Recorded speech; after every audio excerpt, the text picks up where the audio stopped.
There he is, Dr. Hockett. I'm so glad we got you. We were chasing you for a little while, and if there is some time, I'd love to hear of your off-the-grid living. That sounds really interesting. Great. But we're already a little bit over time, and so I'm going to do the introduction a little short. Just want to highlight, okay, you're a law professor from Cornell University, even at the Sorbonne. I'm very impressed with that.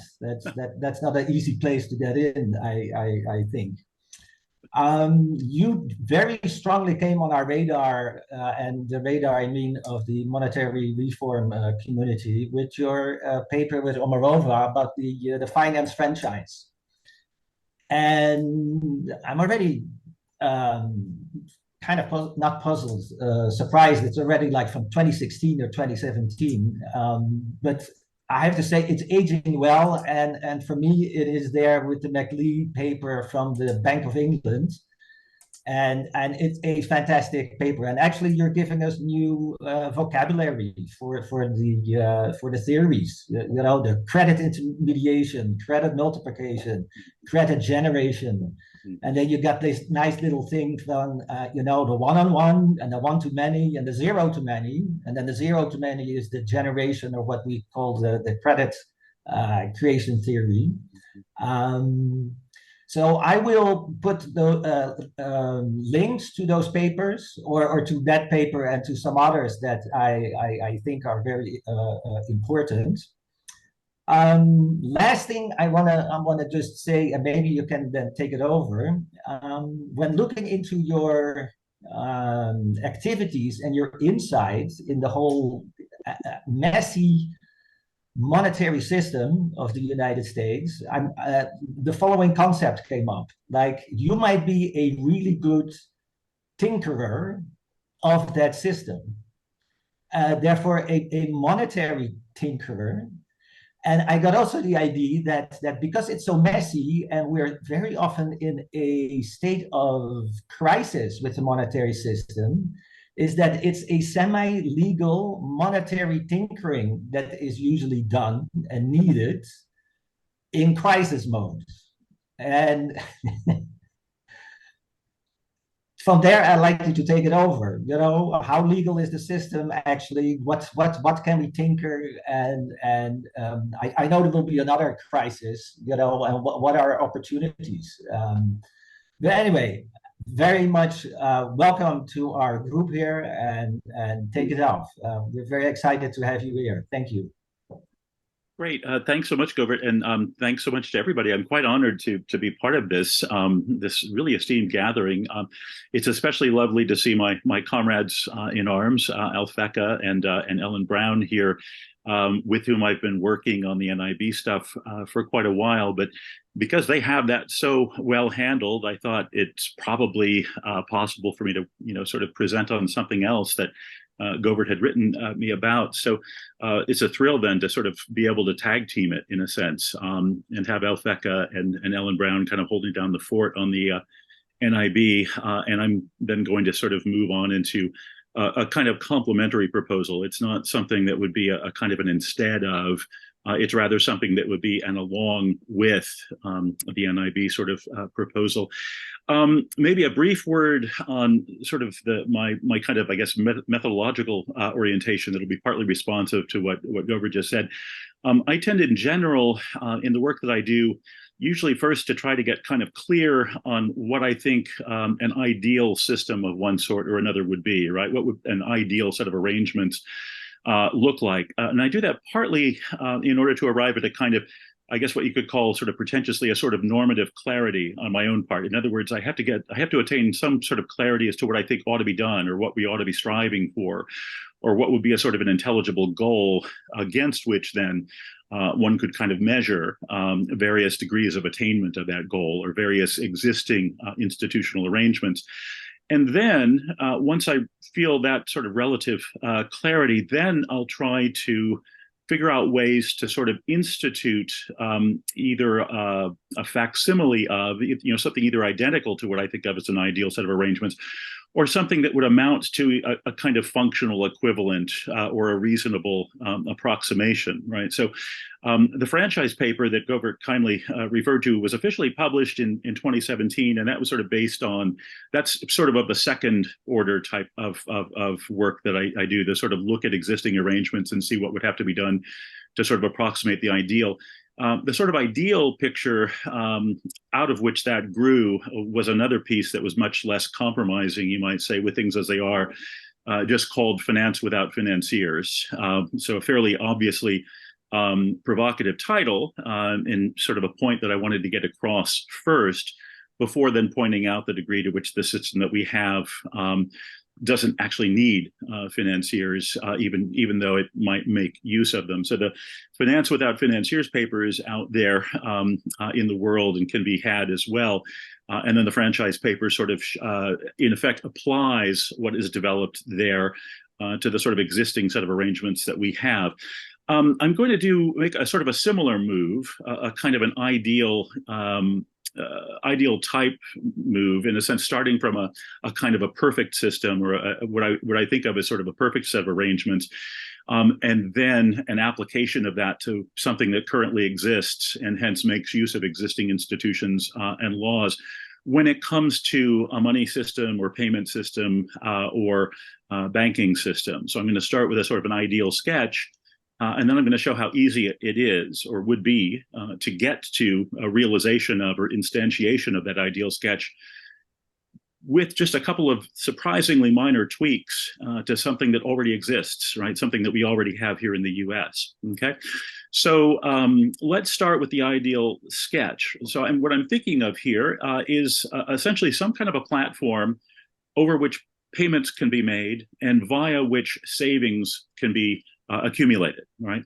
So if you think of our society, and indeed most Western economies, and actually even some Eastern ones, including the Chinese at this point, you can sort of think of most modern economies, I think, in either of two ways. If you're thinking more sociologically, you can describe the societies that have the kinds of economies that most of the developed world has now as commercial societies, right? And the idea of a commercial society is a sort of term of art, right? This is a term that was sort of developed by specialists in the sort of what ultimately became the discipline of sociology, and is also a term of art that's frequently used, or a category that's frequently adverted to by historians, right, in describing the move from sort of medieval to late medieval to early Renaissance into sort of then modern society. And modern societies in the so-called developed world, partly beginning in the West, but not limited to the West, and certainly not limited to the West now, are then often described as commercial societies, meaning that these are societies in which goods, essential goods and services that people need are generated in part making use of what are thought of as commercial incentives, right? This is effectively what Marx would refer to as capital or capitalism. But Marx had, of course, more in mind than just that. But what Marx points out sort of seminally is that when production begins to be engaged in with a view to making profits, rather than simply with a view to satisfying needs, then you've moved into what Marx calls a capitalist society, or what a lot of these historians and sociologists would call a commercial society. To sort of shift gears a little bit, or sort of to shift analytical frames or methodologically significant for our purposes disciplines, the sort of counterpart to a commercial society, if you were to sort of switch discourses from sociological to economic, would be to describe ours as what we would call a monetary exchange economy, right? You could start with just exchange economy, but that would include barter if all you're talking about is exchange. But once you bring money into the picture, then we're talking about a monetary exchange economy. And that, and again, it's the same sort of society I just named. It's just described using more economics redolent language rather than sociology redolent language. But effectively what we're describing or referring to is the same thing. It's a society in which, or an economy in which the goods and services that humans need in order to live minimally well, or live up to a particular material standard that has been attained by their civilization, is conducted largely via mechanisms of exchange, and in particular mechanisms where money changes hands. And again, this too corresponds, of course, to Marx's definition of capitalism, right? And indeed, now we're talking about, to use Marx's formula, MCM, right? Money, commodity, money, or MCM prime, right? Money, commodity, then a slightly higher M prime. And that's the sort of motive force that sort of generates the production and then generates the circulation, generates the exchange. So again, we can use any number of different terminologies, but you get the idea, right? We're describing something here that's quite familiar to everybody, and that is something that we sort of take for granted because it's been sort of the way we've done things now for literally hundreds of years, as distinguished, right, from earlier times when goods would be produced specifically for consumption. So families would largely be autarkic or feudal sort of plantations or feudal estates would be largely autarkic, and there wasn't any sort of commercial type exchange when it came to production or distribution. So in any event, it seems to me then, given that that's the kind of society that we live in, and given that our very, literally our daily bread, right, literally our very sustenance, our capacity to live and to procreate and to kind of continue on generation after generation is dependent then upon modalities of exchange, and in particular modalities of payment. And if we're also then talking about, sort of a society where we consume things sometimes where we're not consuming them right after they've been grown or harvested or produced, but sometimes consuming things only a long time after they've been produced because some sort of inventory has to be built up in order to enjoy the benefits of the kind of security that comes with having buffer stocks or reserve supplies and the like, then, of course, a temporal element enters into exchange, meaning we need means of essentially accumulating and storing payment media, right, or capacities to pay, in addition to having the means or the capacities to store or have reserves of the various things that we pay for. In a society of this kind, then, it seems to me that some mode of payment and some mode of saving or accumulating amounts to an essential infrastructure, right? An essential public infrastructure, which as a matter of justice then should be freely available to everybody, right? It's in the same way that if we're a sort of automotive society or let's say an ambular society where we actually walk or we move about, we don't just sort of sit around in little vats plugged into energy sources or whatever, but we sort of move about to do the kinds of things that we do, including the productive things that we do, the things that we do that have a sort of economic significance. Insofar as we're a motive or moving society, an ambulatory or ambular society, or an automotive society, once we move to that form of movement or transportation, sidewalks and roadways become essential public infrastructures, right? And so you don't have to pay somebody in Lower Manhattan an amount of money to walk the 2 or 3 blocks, say, from my place down here over to the Duane Reade drugstore, or over to the Whole Foods grocer, or over to the bookstore, or whatever, right? I mean, I don't have to pay anybody to sort of pass over the sidewalks, and I don't typically have to pay people to drive within the city either if I live here and have parking here and the like. And that's, again, because these are considered to be essential public infrastructures, that the presence of which is sort of presupposed and is a kind of prerequisite to the continuation of a particular kind of society, including within it a particular kind of an economy, right? A particular set of modes of production and distribution and exchange, right? And we sort of, I think, implicitly recognized this, or at least had come to sort of implicitly understand it, at least by the 1860s here in the US, with the advent of the so-called greenback, right? The first actual publicly issued paper currency in the US as an independent country. Of course, various colonies before the United States had achieved independence had experimented with paper scrip and other kinds of paper currency because there was a perennial shortage of so-called specie, i.e. of precious metals that could serve as currency. But as a nation, as an actual sovereign, the US didn't have a paper currency that in effect was publicly issued and publicly overseen, publicly generated, publicly modulated and regulated until the 1860s. And as typically happens in the US, it took a major existential crisis to get us to sort of come to our senses and realize this has to be done. In this case, the crisis being the Civil War, where it just really wouldn't do for the president and his Treasury Department to pay soldiers they were trying to bring into the military in order to put down the rebellion in the South, with all sorts of privately issued banknotes that could fluctuate wildly in value relative to one another at a given time, and even relative to themselves over periods of time, all depending on the vagary of the reliability of various private sector banking institutions or various state regulatory apparatuses that regulated the banks of the time, which could only be established in those days by the states, or at least were only established in those days by the states. So in a sense, right, starting in the 1860s, with the advent of, or with the beginning of the issuance of the so-called Greenback, we were sort of finally, in a way, coming to realize that in a certain sense, a money system or a payment system is a kind of public infrastructure, at least in the sense that we had to have it if we were successfully going to retain the Union, right, to maintain the unity of the Union and put down the rebellion, win the Civil War, so to speak, and then reconstruct the Union.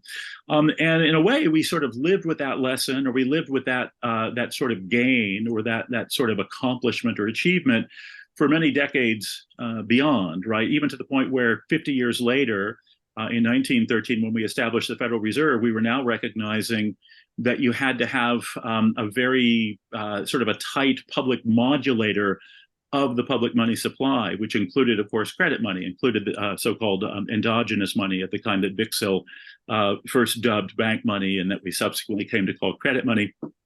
So in a sense, we kind of over time sort of fine-tuned and gradually made better our currency system.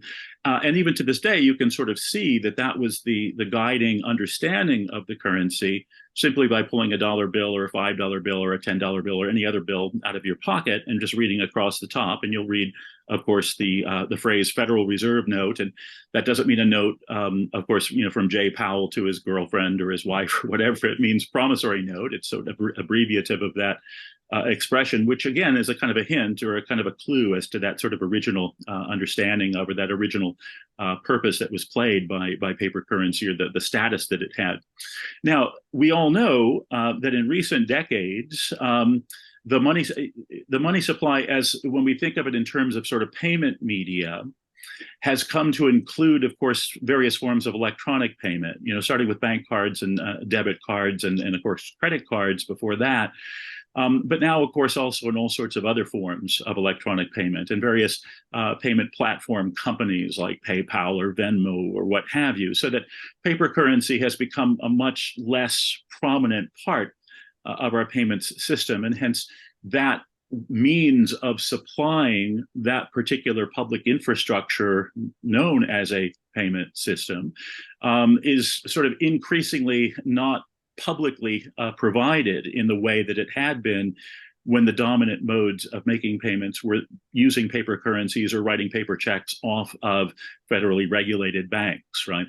So what we've seen in recent decades, and especially over the last decade and a half or so, is a sort of steady erosion of the sort of overtly publicly provided payments infrastructure that took the form of paper currency or payments made out of accounts held with federally regulated or state regulated pursuant to various, you know, under the heading of, or under the supervision of federal regulations in turn, banks, right? So that, of course, makes it quite natural to start thinking once again about what a sort of a revival of, or a sort of a reboot of the publicly provided payments infrastructure first established or created in the 1860s in the modern era, where we have different modes of making payments, might look like, right? So when you think along those lines, then you could again think, first of all, what might a kind of an ideal such platform look like, or an ideal such system look like? And then you can think about how one might go about establishing or instituting such a platform, given the laws that are on the books right now? Would they have to be radically changed, amended, repealed, and replaced, or what? As it happens, we hardly have to make any changes at all, but I'll get to that in due course. Let's start with the ideal, again, which is my usual mode of procedure. It seems to me that if we're thinking of a payments and savings platform as an essential public infrastructure in the way that I've suggested that we have to think of it, or that we're sort of bound in justice to think of it in a commercial society or in a monetary exchange economy like our own, it would involve the following the following, let's say, specifications, or the following functionalities, let's say, right? On the one hand, you would want what I think of as sort of verticality. You would want a sort of vertical relation, a direct vertical relation available between citizens on the one hand, or companies, basically just private sector entities on the one hand, and the public sector entities to which they regularly have to make payments, or from which they regularly receive payments on the other hand, right?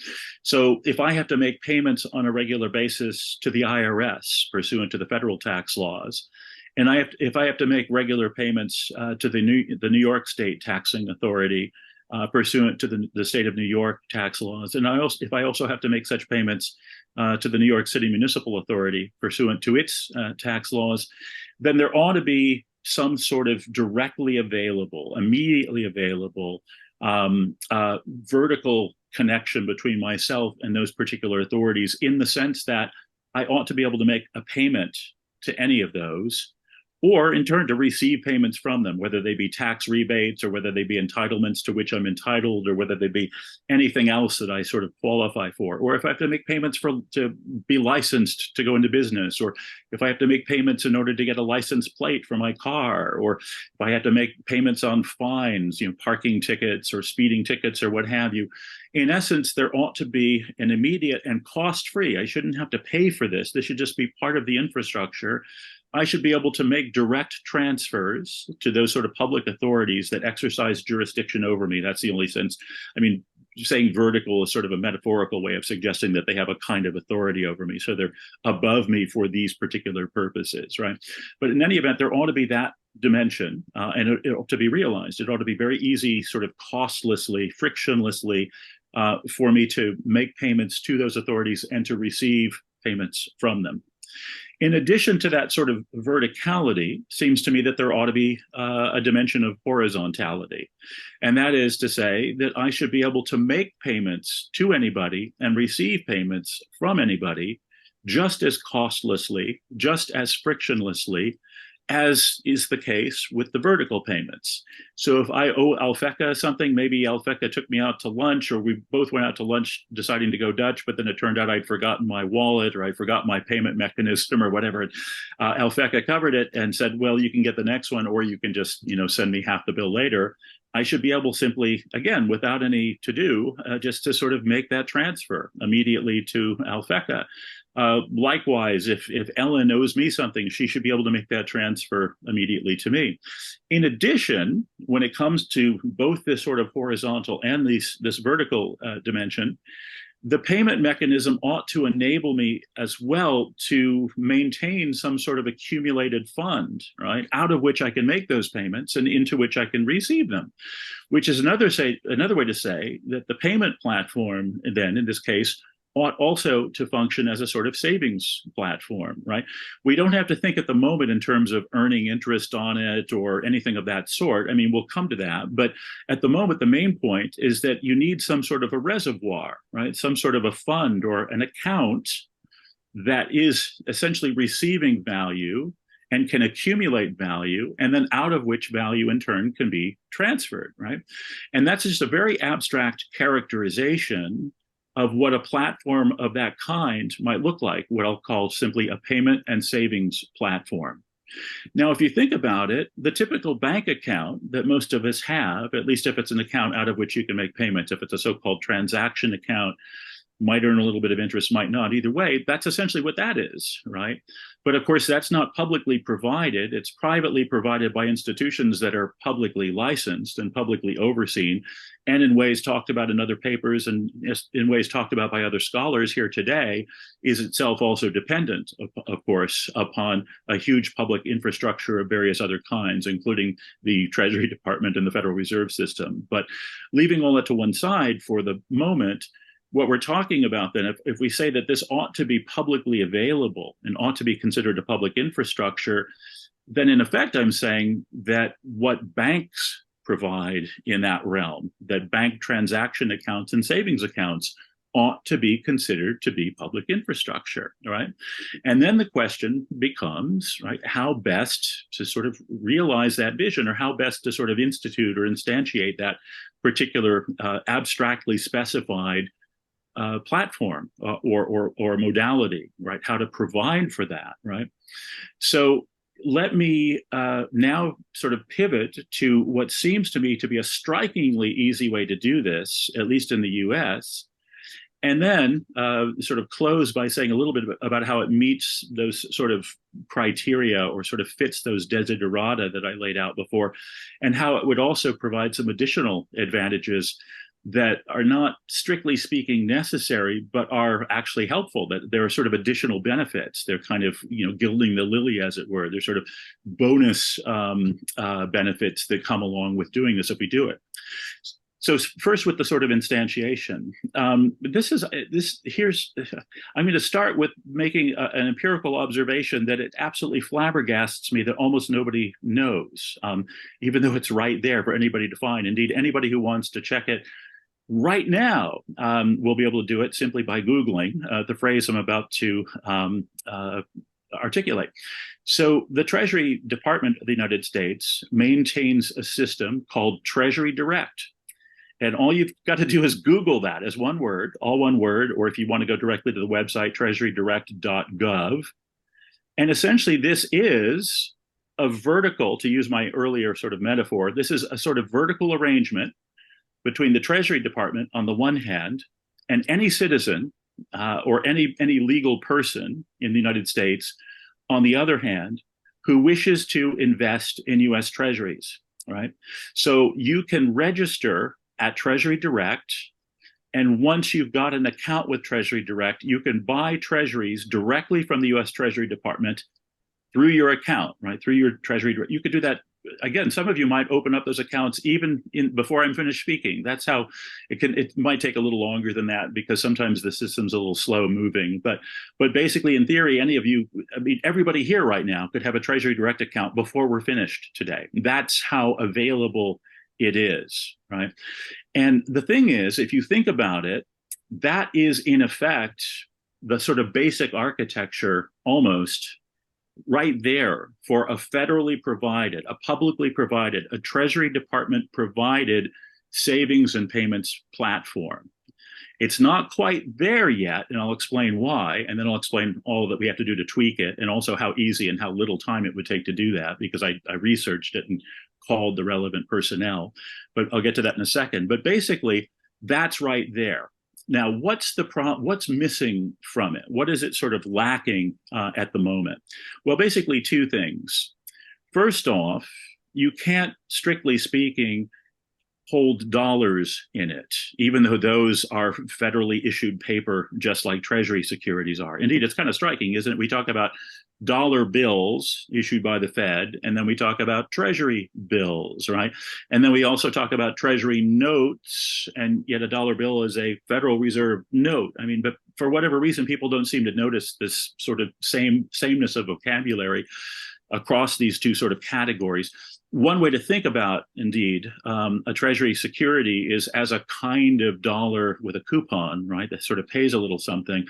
But actually, if you have an account with the Fed, as all banks do, now that there's interest paid on the reserves that are maintained there, even Fed accounts held by banks have the attributes of treasuries because, of course, they pay a coupon, in effect, right? But in any event, leaving that to one side, at present, if any of us opens a Treasury Direct account, we also have to have a bank account. right? That's required. You have to supply that information in order to open a Treasury Direct account, or a TDA, as I'll call it. So that then what happens is you pay out of your bank account to the Treasury to buy those Treasury securities. And then if you're redeeming those securities, you return them to Treasury, and then it pays into your bank account. But it doesn't have to be that way, right? That's the crucial point for the moment. It doesn't have to be that way. There's no reason that you couldn't simply operationalize TDAs in such a way as to make all of them effectively sort of twinned, right? Almost like, two humps on the camel instead of one. So I guess we're moving from the Arabian camel to the Bactrian camel, that, one hump to two. So if you could have, in effect, your TDA with a sort of a dollar reservoir on the one hand, and then a Treasury securities reservoir on the other, where you can just sort of back and forth, then you wouldn't even need a bank account. And what would be kind of cool about that, even apart from the payment possibilities I'm about to turn to, is that then everybody with a smart device could actually be, quote unquote, banked, right? Now, as you guys know, the FDIC on a regular basis, every few years, does a study to determine how many Americans are unbanked and how many are underbanked. And at present, apparently about 25% or so are underbanked, right? 75% are sort of fully banked. And there are various reasons for this. But what's sort of interesting, it seems to me, is that we know that 95% of Americans have smartphones or other smart devices. So if you could actually keep dollars in addition to treasuries in a TDA, in a Treasury Direct account, then you wouldn't have any or underbanked problem to speak of, because the 95% of us who have smart devices could just immediately be keeping money in those TDAs along with treasuries, right? But in any event, moving on, that's the first thing that's missing, right? The legal capacity. It's not a technical problem at all. It's simply an institutional, or how would I call it? Just again, an institutional problem, a kind of availability problem. That's just a question of Treasury policy, Treasury Department policy. The second thing, of course, that it lacks is what I referred to earlier as that sort of horizontal dimensionality, right? I can't make a payment to Alfeca out of my TDA. I can't even transfer treasuries out of my TDA, say to Alfeca's or to Ellen's TDA, right? There's no horizontal, there's only the vertical element. And again, that's only with treasury securities rather than, dollar bills or the equivalent of them. So one would also have to add the sort of horizontal P2P interconnectivity, peer-to-peer interconnectivity to TDAs to enable them to function then as payment platforms in addition to savings platforms. But again, technically, that's not a particularly difficult proposition, right? That's just something we would have to decide to do, right? And indeed, the Treasury Department could do it, actually, if President Biden were simply to instruct it to do so. Now, that takes me to a final point on this kind of practicability. And then again, I want to turn to the sort of fringe benefits, and then I can stop and we can kind of discuss or go back and forth. On this practicability matter, on like what it would take and how long it would take simply to add those two additional functionalities to make Treasury Direct into a universal savings and payments platform available to every legal person in America, I phoned up two distinct entities back when the pandemic was still raging, and when the country was sort of looking for means of quickly getting money into the hands of various folk who were in lockdown, who couldn't go to the workplace or whatever. And you might remember, right, a lot of money was going to be sent out, and indeed was, but there were all these sort of hand-wringing type questions about how to reach everybody with the money. So that was when I started. I'd been pushing this idea for quite a while before the pandemic, but it seemed to me that the pandemic is like a perfect time to sort of make it happen, because now people are paying attention to the question as an urgent social matter, right, in the midst of an existential crisis.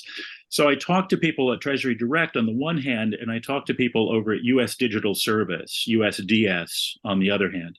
You all know now what Treasury Direct is. For anybody who doesn't know what USDS is, this is a government agency or a government office that's located, or it's sort of operationally located within the executive branch. It was put into place by President Obama when he was in office, and it was sort of reputed to be Michelle Obama's favorite federal office. But essentially what the USDS is charged with doing is regularly updating or upgrading all federal technologies, all technologies and modalities of work that are used by every government agency, by every sort of piece of the federal government, including the Congress and the courts, and of course the executive branch.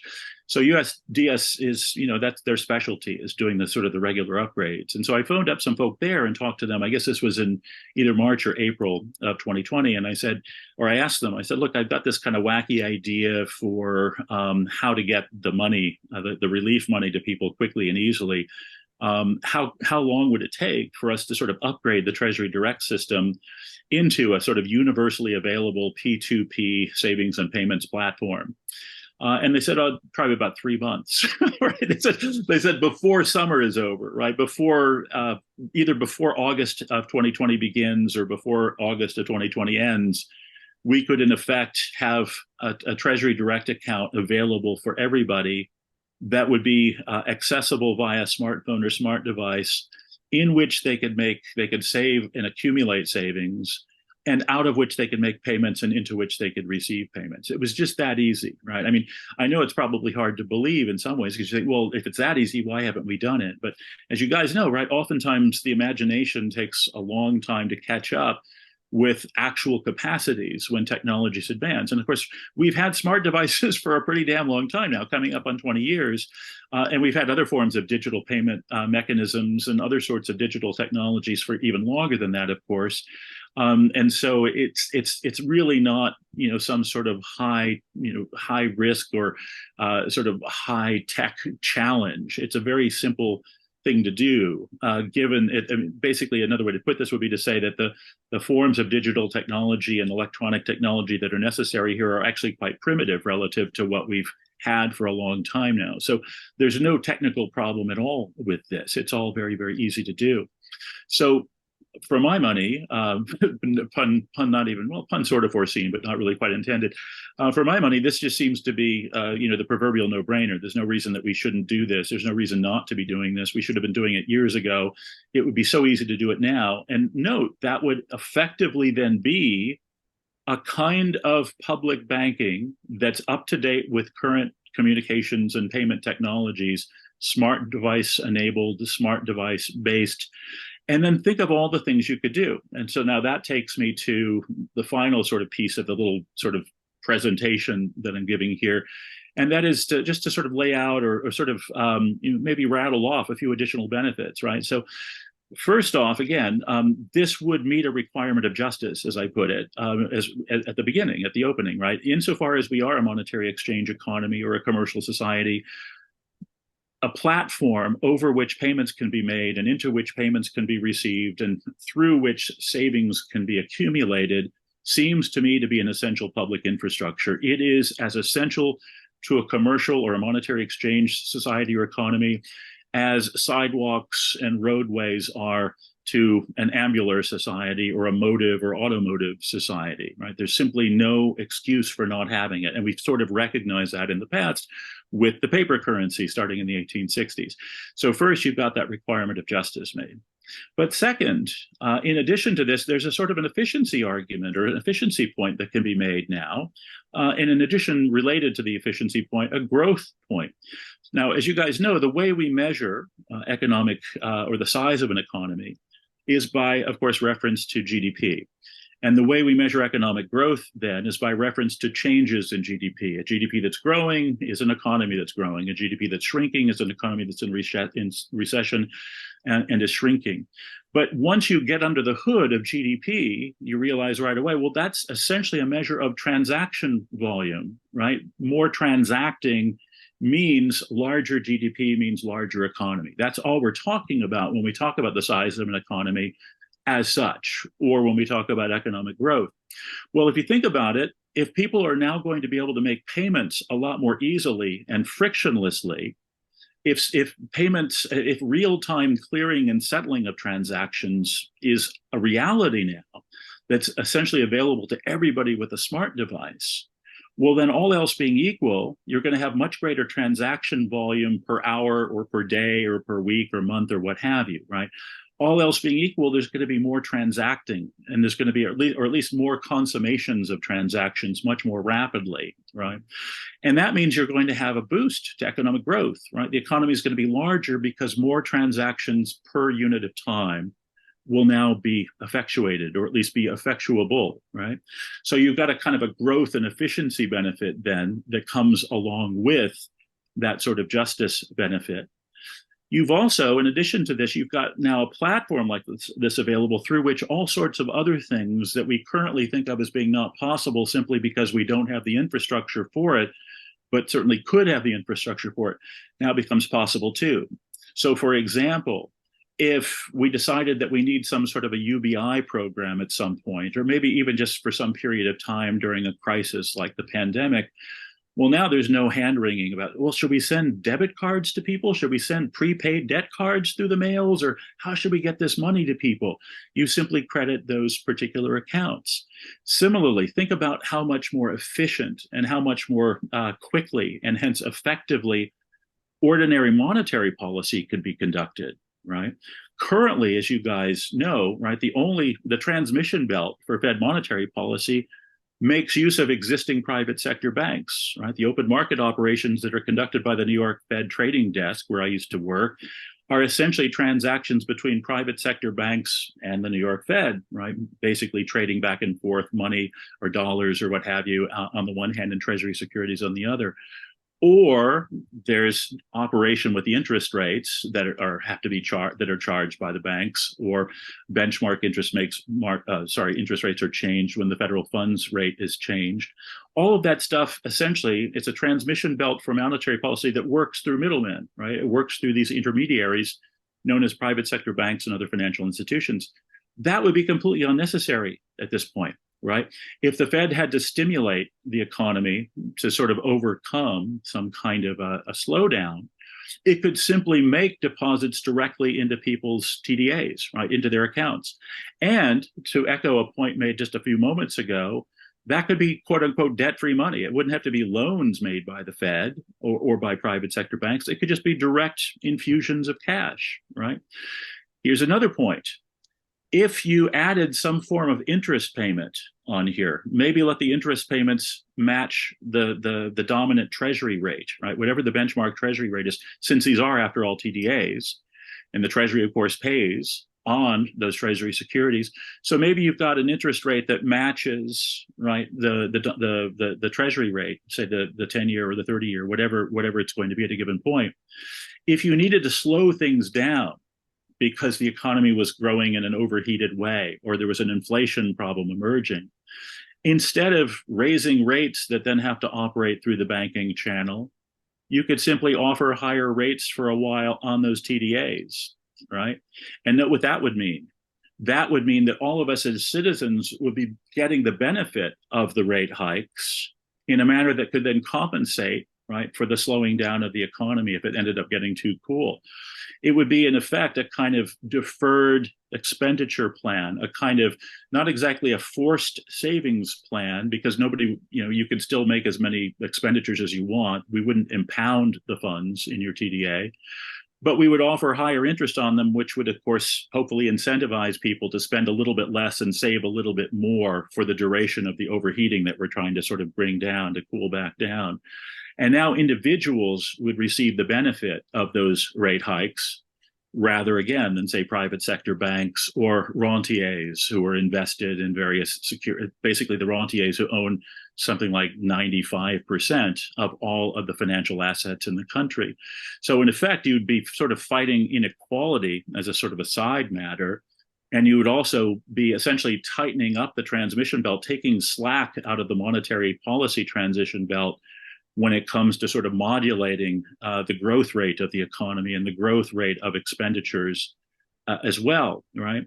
And then finally, one additional sort of fringe benefit that I'll sort of point out that is a little bit more, it's going to sound a little more recherche, right? A little bit more recondite, but it is important. And some of you, of course, will recognize that right away, and others might be hearing this kind of thing for the first time. But There are lots of publicly beneficial works that many people engage in that are currently uncompensated.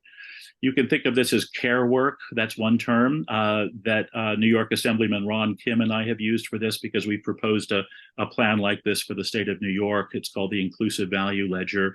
And we've had this plan out for about 5 years. And it's actually, it's still in the New York legislature. Maybe eventually it'll get passed. Cuomo got quite interested in it, but then of course he got into trouble and was out of there. But leaving all that to one side, the care work thing that I'm getting at is this. There are sometimes kids, for example, who are really good at math or some other subject after school, and they tutor other kids after school to sort of help them along. There are other people who might be taking care of an ailing relative, a grandparent or a parent or an uncle or aunt or something, or who might be actually affording care for a while, at least to a neighbor who's temporarily ailing and not able to get around much. And those sorts of publicly beneficial acts that many engage in on a regular basis do add to the wealth of society, right? They do make us all better off, right? Because the more tutoring that I'm doing to my classmate, the less essentially the public has to pay to kind of get educational standards up to where they're going to be.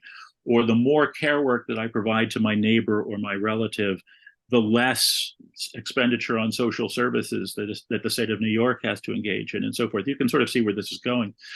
If you could, in effect, have public authorities undertake to compensate or reward, to some degree at least, certain forms of care work, which could be verified using standard POW, right, sort of proof of work protocols, essentially verification by a recipient of care that somebody has provided some such care, so that then the public might say, all right, we're going to add a little something to your TDA account. We're going to sort of put in a little bit more money into your TDA wallet. That, in the long run, could actually also make society much wealthier, and it would provide incentives for a lot of people to do more sort of publicly beneficial things. Now, I know that people do these things largely out of the goodness of their heart, and so I don't want to suggest that people need pay to do these things.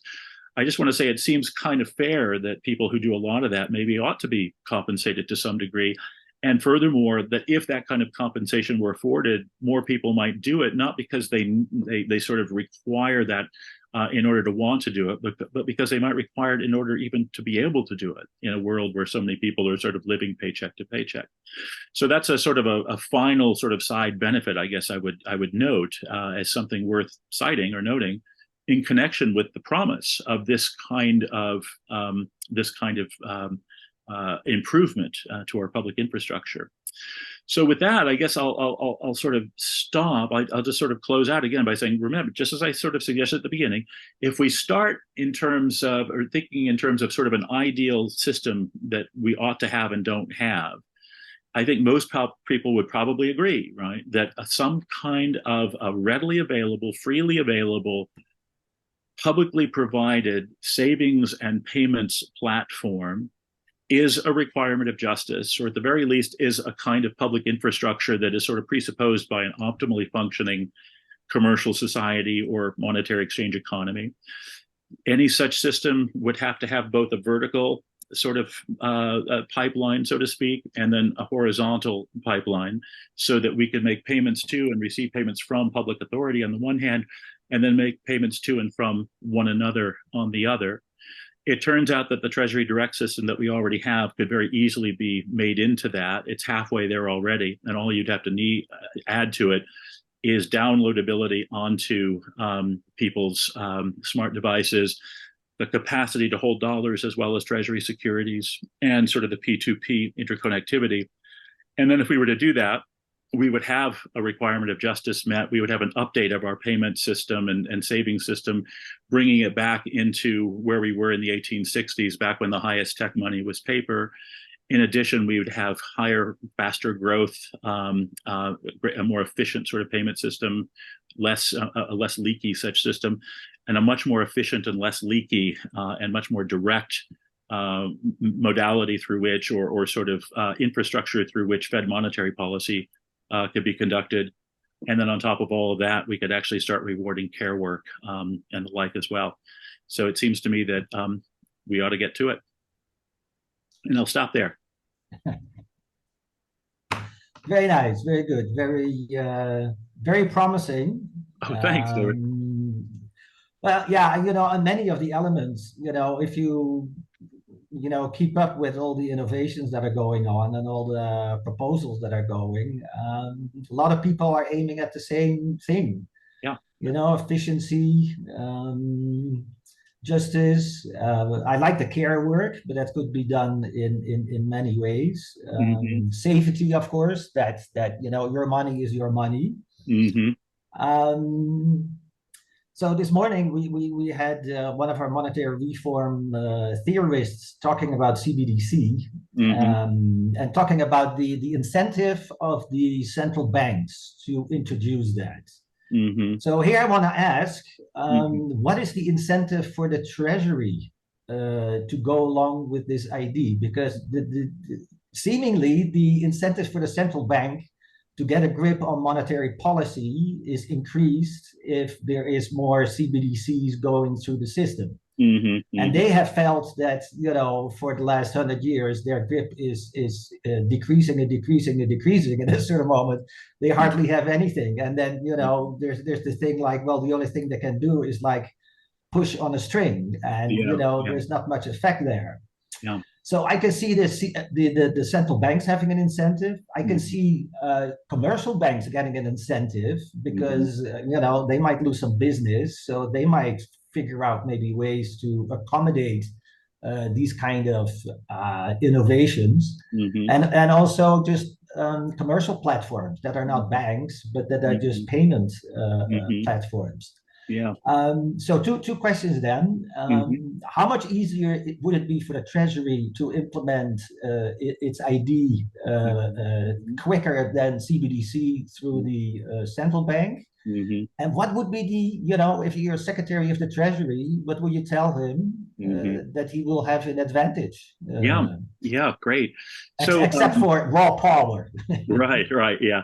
No, I mean, I should have mentioned first the title of the kind of the go-to paper on this on the one hand, and then the title of the go-to book on this on the other, because those to some extent already give a good hint as to what the answer to those questions would be. The go-to paper, it's just called Digital Greenbacks for anybody who's interested, and that's up on the web. It was published back in I think 2020 or 2021. It's also on my SSRN site, Digital Greenbacks, and then the book that came out about a year and a half ago is called The Citizen's Ledger. And those two titles, in a sense, are kind of a hint as to what form an answer can take here, right? So the first thing to say is that this just is my version of a CBDC, right? This, in a sense, is what I think a CBDC ought to look like. As I write about at great length in the book that I mentioned, there's an awful lot of proposals out there now for CBDCs, but almost all of them involve some role for the private sector banks to play, right? That the private sector banking industries and the various developed countries are demanding that they be somehow accommodated or that they not be sort of written out of the picture. And unfortunately, all too many central bankers are listening to that crap and are trying to accommodate them. But if you think about it, really, maybe the most subversive implication of what I'm saying here is we don't need the banks for this, right? This is just parasitism. This is pure rent extraction at this point. Now, there are lots of things that banks do that aren't pure rent extraction. But when it comes to the money supply and when it comes to monetary policy, there is absolutely no essential role whatever for private sector banks to play. And so for them to demand a piece of this or demand to be included in it in some way is essentially parasites recognizing that their day of, unaccountable parasitism is challenged to sort of get a grip on the new thing, right? Since we're going to lose this, we got to sink our hooks into this thing. And that should be resisted, right? That's not to say that banks shouldn't exist. It's just to say they shouldn't exist for this purpose. There's no need for them. And we should be completely unapologetic in that. Can you imagine, think about all of the private post road builders, the private road owners, what they probably said when the public first began to provide roadways and sidewalks. They probably demanded a piece of that action too. And happily, we just gave them the finger and said, buzz off, find some other thing to extract because you don't get a piece of this. We should do the same thing, I think, with CBDC. That's the first point. Now, as to what the incentive for the Treasury to get involved might be, that's sort of hinted at by the title of the paper rather than the book. So instead of the Citizens Ledger, sort of shift gears and look at, again, the digital greenbacks. The greenback was the name of the first, again, federally issued paper currency in the US. And that was a Treasury operation, right? For its first 50 years, the paper dollar could not but be a Treasury operation because there was no Fed, right? So the paper dollar, the greenback, is introduced about 1863, and it's not until 50 years later that we establish the Fed and essentially transfer responsibility for managing the currency system over to the Fed from the Treasury. My guess would be that the Treasury would love to have a piece of that again, right? Because in effect, they were sidelined in 1913 when the Fed was established. And my guess would be that a lot of folk at Treasury might like to sort of have some say in and something to do with the nation's monetary system again, instead of just playing with the Treasury market, right? In addition to that, it wouldn't be too difficult ultimately to turn this into a sort of consolidated system where both Treasury and Fed, in effect, cooperated, right? Indeed, my thought, having worked at the Fed on the one hand and having done a lot of consulting work at the Treasury on the other, my impression is that in general, the Treasury is just much more nimble and much more quick at doing something new when it comes to be decided that something new has to be done. Whereas the Fed, as a matter of the sort of the temperament of the institution and the temperament of the people working there, is much more cautious, much more slow, and again, much more, terrified of offending bankers. And so my thought is that if we start with the Treasury doing this, and we might even limit the total amount that can be held in one of these TDAs for a short time, maybe $2,000, $3,000, or $5,000 for a while, until it's been up and running for a while and we have a good idea as to how it works and everybody sees that it doesn't bring down the sky, then we might gradually integrate it into the Fed monetary policy apparatus. And by that point, it will be well enough established that I don't think anybody will be willing to tolerate any attempt by the Fed to let private sector banks kind of horn back into it. So the way I envisage it, this is not exactly like a hard prediction, like, oh, this is definitely going to happen, like Muhammad Ali saying he will fall in 5 or whatever. But all I mean to say is I can very well imagine the thing being sort of exclusively operated and administered by the Treasury for its first years, and then see it kind of gradually being kind of integrated with Fed monetary policy, so that then both of these primary public finance authorities that we have are in effect working in collaboration to sort of run that system. And as a final point, by way of adding one additional incentive for the Fed to sort of be cooperative about this, is again, insofar as it makes Fed monetary policy itself much easier by taking out the slack that allows for the pushing on a string problem in the first place, which effectively is just by taking the middlemen out of it, by taking the private sector banks out of it. My guess would be that a lot of Fed folk who have sweated a lot of bullets with the difficulties and the vagaries of conducting effective monetary policy might actually kind of breathe a sigh of relief and be kind of pleased to see how much easier monetary policy suddenly becomes when you now have direct Fed to citizen or Treasury to citizen monetary linkage, rather than having to depend on a completely undependable, or at least a largely undependable middleman stratum of institutions called dealer banks to conduct monetary policy. Yeah. Is that responsive, Govert? Yes. But I'm like, okay, are there any papers generated by treasuries or the American Treasury that's looking into this? Because in the horse race between here the Treasury and the central bank, they're out of the gate. Mm-hmm. And they, I don't know in how many countries it's already in pilot projects or so is it realistic to make the case? Is it like for you something that just has to click and then it can, like a meme, spread?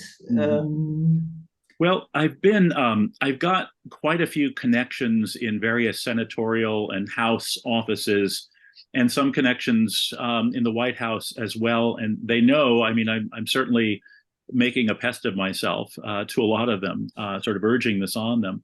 Indeed, I even took another bite at the apple just this past spring, right? Because, of course, in the midst of the brief period during which the sort of regional banks looked like they were going to start melting down right and left, I sort of suggested, well, if people want a safer place to save money, they can actually save it directly in Treasury Direct accounts.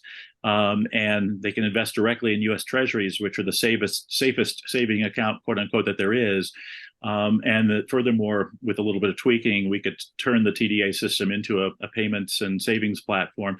Of course, I was talking a lot at that time to several senators on both the Republican side and the Democrat side of the aisle on essentially introducing universal deposit insurance. So I put together a draft bill called the Federal Deposit Insurance Modernization Act or Completion Act, sorry, back in March of 23. And so that had me talking to a lot of my old friends in Congress for quite a while, over about a 2 or 3 month period. And I took advantage of that fact to kind of reintroduce or sort of re-up the TDA proposal that I had sort of pitched to them years earlier. And again, they showed interest in it, but for whatever reason, maybe people still are just hesitant to make a big thing of it because it sounds too technical or something. It seems like there's a certain reluctance on the part of various political figures to sort of try to make great hay out of monetary proposals, maybe because they think, oh, this is too recondite for the general public to appreciate, and hence they won't see how great I am if I do it. I just don't know. But at some point, I think the lightning is going to strike and it's going to happen. Yeah. Well, it sounds clear to me. Anyway, thank you so much. Let's go to questions and do a little. I got Ellen and then Ronnie and then John, and we might get to Sue. All under the permission of my boss, Stephen. So, Ellen, hello, how are you doing? What's the question? I put my hand up real early so I can get it in this time. So thanks, Bob. Always great to hear your Sure, Ellen, really great to see you. Thanks. So one thing that who would make the loans? And it seems to me that is the hesitation of the banks for a CBDC or any sort of public depository, is that they won't get the deposits, and where are they going to get the liquidity for their loans? So that's one question, but I do have another question. Oh, sure. Yeah. So the first thing on that one is it wouldn't be that difficult, right? I mean, for one thing, if a bank makes a loan to you, you could certainly receive that loan into an account that you already maintain with that bank, or the bank might make the deposit immediately or directly into your TDA, right? Sorry, I'm thinking of the actual liquidity that they need to back the loans. Right. Silicon Valley Bank problem. Oh, I see what you're saying. Yeah. There's no reason to think, it seems to me, there's sort of two things. First off, I don't think that all bank deposits would just suddenly disappear, right? I mean, lots of people maintain transaction accounts at multiple institutions. And so my thought would be that lots of people would have accounts through the TDA system, through the digital Greenbacks plan, but they would probably have additional accounts maintained with banks, right? Now, all of that being said, of course, it does mean that the net amount of deposited funds currently with banks would be diminished, right? Because there would be presumably some sizable fraction would go here. But as you know, Ellen, I also think that banks ought to be less heavily relied upon when it comes to lending as well, right? When it comes to making loans. I think that at this point, we've gotten to a point where most bank lending is done for speculative projects rather than productive projects, right? Basically for gambling products or gambling type investments. And so to me, it doesn't look like any great tragedy if there's less money for banks to be lending. And this is where then public investment institutions step in as a kind of a nice complement to the digital greenback idea. So the NIB that you and Alfecca and I and others have been working on for so long, of course, would be one public investing institution. You can imagine all manner of state public investment institution, including additional banks like the Bank of North Dakota that might come into existence. And you could imagine drawing linkages, right, between all of these sort of investing institutions on the one hand, public investing institutions on the one hand, and the TDA system on the other. Indeed, you could even imagine direct loans being made by federal agencies themselves through the TDA system, through the digital greenback system, to end users of those borrowed funds who want to build new factories or new productive facilities or what have you. And all of that is very carefully, schematically sort of drawn out with, as you know, my signature is usually like a million crazy mad scientist diagrams and everything. You see that in the franchise paper, you see it in the Finance Without Financiers paper, and you see it in the digital greenbacks paper that I was just talking about, and also then in this book that I mentioned, the Citizens Ledger. So there's a very sort of I think I have something like 25 or 30 schematic diagrams in there, just basically showing the flows of funds. And it's very easy to sort of, if you have a platform like this, it's very easy to hook it up and actually make it a conduit from public investment institutions to those who then receive the investments, receive the loans, receive the grants, receive the packages of loans and grants or what have you, which of course is going to drive some of the private sector financial institutions even more batty. But that's fine. I mean, pirates are always upset when you outlaw piracy, right? That's just, sorry.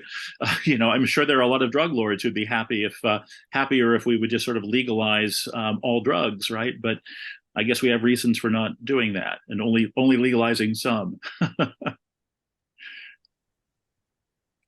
Thank you. Let's go on with Dr. Phillips. Go ahead, Ronnie. Okay, thanks. Yeah, Bob, I really enjoyed your talk. I think that is really important.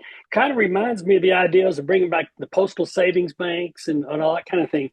Yeah. But I think the important point, especially for people here with AMI, is that if you're going to move ever toward a sovereign money system, what you have to attack first is the role of the Federal Reserve and the commercial banks in the payment system.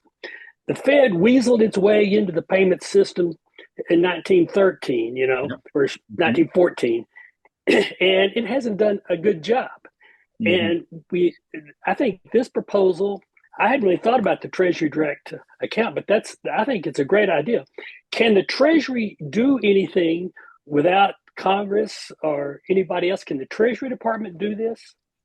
Yeah, so the Treasury is already authorized to maintain the Treasury Direct system. And there seems to be no particular prohibition, anything to prevent the Treasury from actually, I don't even think you need new legislation to do it. Now, I've proposed, indeed, you'll find as a sort of appendix to the digital greenbacks paper, a draft bill that would essentially require the Treasury to do this. And I've proposed a number of other draft bills that would have the same effect. There's one called the Treasury Dollar Act of 2020, a number of other papers. The book that I mentioned also has draft legislation in it. Various draft bills that I've put out over the last maybe 4 or 5 years have the effect of sort of specifying everything that the system would include, what it would look like, and then requiring Treasury to do it. But that's simply because I do that simply in case Treasury is reluctant or doesn't want to do it. But I don't believe Treasury requires some new authorization to do it. There's no reason that Treasury couldn't simply add to, just basically add these modalities or functionalities to an already existing system. And then anybody who doesn't like the role of the Fed in administering the payment system or monetary policy or whatever would have something to sort of celebrate here, because this offers, among other things, a means of sidestepping, just sort of circumventing the Fed in those particular roles that it plays, which would then leave the Fed to do something else. I've got another book coming out fairly soon called Spread the Fed, that basically prescribes in great detail what a completely revamped Federal Reserve system, more in keeping with what was originally envisaged for it by Paul Warburg and oh gosh, who am I thinking of? I guess it was Carter Glass. Carter Glass and Paul Warburg's original vision for the Federal Reserve System was basically as a kind of a network of regional development banks, right? That's why we have 12 of them. And essentially, they were supposed to provide liquidity support for real investments, basically commercial paper issued in connection with actual productive projects rather than speculative projects. And then the Federal Reserve Board was just going to oversee this system of 12 regional development banks. My view is it was a terrible mistake to abandon that original Fed, as we did in 1935. So for what it's worth, if anybody is kind of curious as to what my, what the complete picture that I'm sort of imagining these days might look like, my vision of what the Fed ought to be doing is basically that it ought to be doing what it used to do before 1935. That would sort of take it out of the sort of the monetary policy type stuff that the FOMC, of course, has charge of right now. And then it would revamp, it would essentially restore a role that Treasury used to play, but in digital form now as well. And those two, that's a more balanced, I think, sort of central bank and finance ministry relationship.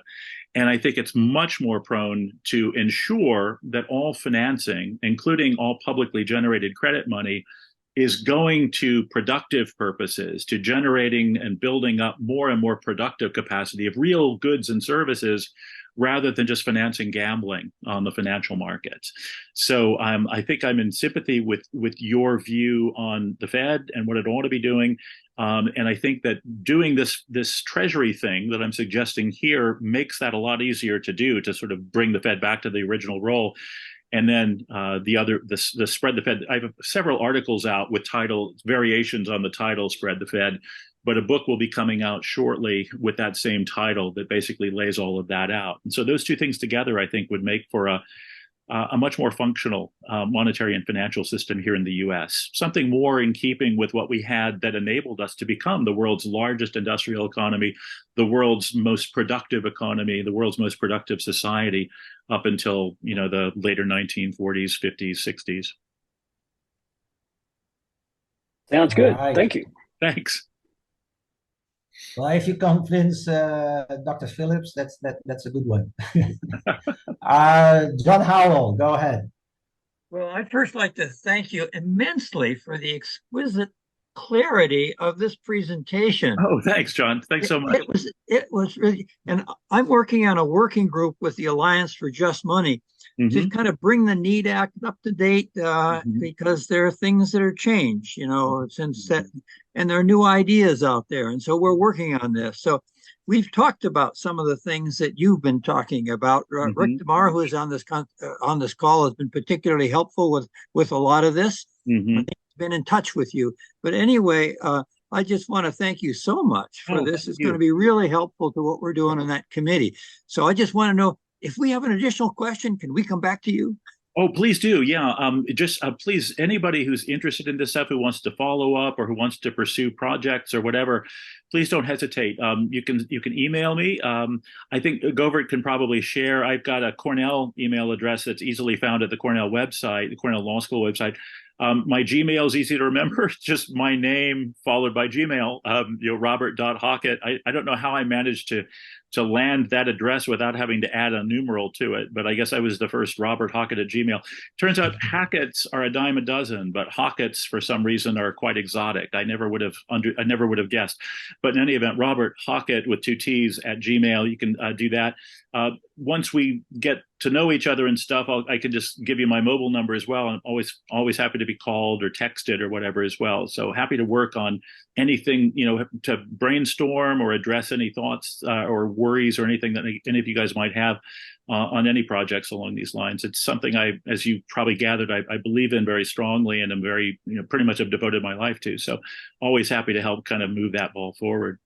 Yeah, many thanks. I did have a question, but Ellen already addressed the question, and you again answered it with exquisite the way clarity. Of doing that, she's always like 12 steps ahead of me when it comes to sort of thinking the right questions and then posing. Just the right question.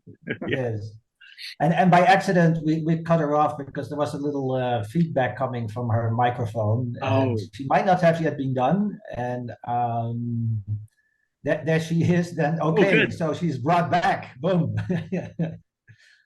You still wanted to add anything, Alan? Otherwise, we'll go on with Sue Peters.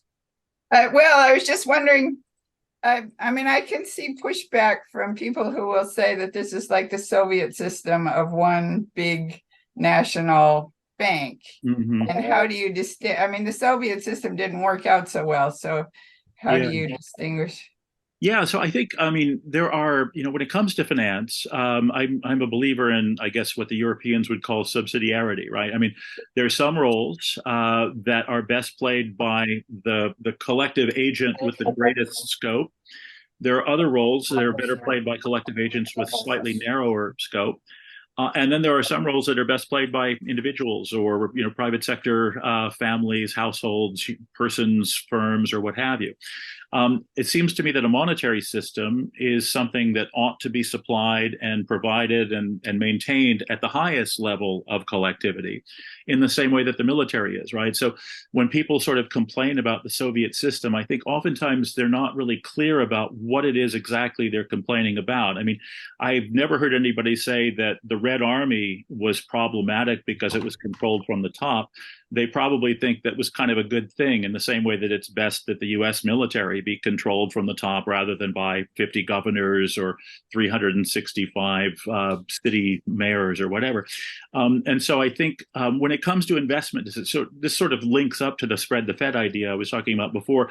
The reason that the Federal Reserve System is originally designed by Paul Warburg and Carter Glass was sort of disaggregated over 12 distinct regions, with each region having its own bank to do its development lending, was precisely because it was understood at that time, right, that the US economy, while largely integrated, was still nevertheless intelligibly viewable as a sort of aggregation of 12 distinct regional economies.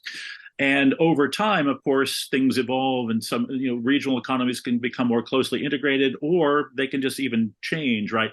I mean, in 1913, of course, the western half of the country probably had like 1/10 of the population of the eastern half of the country. So Missouri gets 2 Federal Reserve regional banks, but California only has 1, right? Which is absurd. So an updated version of that, as is laid out in the book and in the articles that the book is sort of based upon, would of course rebalance the particular regional Fed banks, but leaving those matters of what is where to one side. It does remain the case, right, that there are appreciable distinctions between the southeastern U.S. economy, the northwestern U.S. economy, the northeastern, the midwestern, and so forth. And so it makes sense, right, it seems to me, to have distinct development banking institutions in those particular regions rather than just having one that does it all. The apotheosis, or the nadir, let's say, of this, of course, that you and I talked about a great deal back in 2020, was basically having the New York Fed administer the entire system of the so-called municipal liquidity facility, right? So you had 5 or 6 of my former colleagues at the New York Fed determining what the city of Toledo needed as far as MLP, municipal liquidity program funding, and what the town of Peoria needed and what Oahu, Hawaii needed, which made no sense. And of course, then you had the Boston Fed doing the whole PPP system, right? Basically determining what kind of lending, short-term funding to provide to small businesses in every corner of the country. That was a case where centralization, or just having one entity cover it all, especially a small one like one of those, was just preposterous, right? And so it seems to me that when it comes to, say, development finance, there's a very good reason to have at least 12 or 14 or 15 sort of regional feds. But then when it comes to overseeing the monetary supply of the country as a whole, if you have sort of arbitrage opportunities being taken advantage of and leakages between regions going on so that, cheaper money in one place is immediately bidding up prices in a speculative way in another region, then you do need some sort of central coordination function to sort of see to it that that kind of maldistribution through leakages isn't happening. And I think this is this is just one example of a phenomenon that you could cite millions of other examples for, that there, in every sort of complex system, there are some things that are best handled for the entirety and other matters that are best dealt with by sort of intermediate level institutions. And then finally, other things that are best handled down at the very bottom stratum, right, by individuals. And that's, I think, one reason why we've never had an entirely, say, socialist or capitalist economy, we've always had, anybody who actually looks at it carefully would agree, I think, that we've always had a mixed economy. But it's not only been mixed in the sense of mixing between public and private, it's also been mixed in the sense of differentiation among regions and even differentiation among levels of public, federal government, state government, city government, and so forth. So my own view, for what it's worth, is that, every complex system has to be looked at carefully with a view to all of the functionalities that have to be performed. And then one has to ask carefully, all right, which functionalities are best sort of delegated to which quote unquote levels of government, or to private or public sector institutions, or to large firms or small firms, or what have you. And if we do that intelligently, then it seems to me we can optimize. But if we tend to think that everything has to be done from one central office, that's kind of a recipe for blundering. But of course, it's the same to think, oh, everything has to be done through private ordering. That's just that's just not even syndicalism. That's just anarchism, which doesn't tend to work so well. Indeed, countries that aren't able to get their act together to handle central questions centrally end up being gobbled up by other countries and then becoming little states within bigger aggregations. Can I ask one more? Well, I have to confer with my boss how much time we have, because we're kind of half hour over regular time. But because this is the last presentation, that's not necessarily such a problem. If anybody has to do what they have to do, go and do it. For me, it's sleep, because it's 4 o'clock in the morning here. For me. Right, yeah. Yeah. Let Ellen get one more question, and she's an honor. Okay, the boss has spoken. Okay, thank you. So I have written about these things before, but I hesitate now. I'm afraid that a treasury system, just like a CBDC system, I know what pushback I'm going to get, which is about the programmability, the idea that somehow they will turn off your ability to use your card when you're beyond your 15-minute limit in your 15-minute city, that sort of thing. Or they'll be looking at your grocery bill and saying you're buying too many sweets, we're not going to let you, we're going to cut you off. No more steaks for you, that kind of stuff.